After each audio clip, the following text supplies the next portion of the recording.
Само едно ще кажа, майната ти, да си го бугаш огално. На мен бузата ми харесва и защо не ме интересува, че на теб не ти харесва. Грима ми изобщо не е като на смъртта и без грим, повече хора ми казват, че съм по-хубава без грим, но аз просто исках малко да съм с грим днеска. То не е малко грима, не? По принцип слагам само на очите и в момента съм само на очите си слагам грим аз.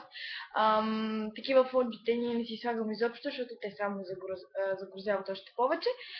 Само на очите си слагам и много рядко си слагам червило на устите или пъглаци или някакви такива. Ти си някакъв пробитник, защото нещо тук ми се дъха супер много фаска, обаче си с стикче на име, защо не го махнеш? Толкова ли съм опасна, че ми го казваш?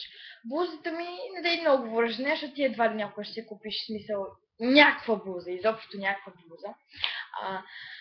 Не знам какво да ти кажа, че всеки си има мнение. Аз имам мое мнение, ти си имаш твое мнение, ти си зелендур, ти си селски бек, който не знае къде си излезеш и бъдните комплекси. И просто ще те помоля да си изнесеш от профила ми, защото вече супер много набирам от тебе и ме дразниш супер много, но пък това няма никакво значение, защото хора като тебе ме забавляват най-много. И пак повтарям, днеска в 5:30, ела в Левските отзад там на синята площадка. Аз ще съм там и заедно и ти да си там. Да видим дали ще ми разчекнеш устата, дали ще ми кажеш неща на живо, някакви такива ще си поговорим с тебе.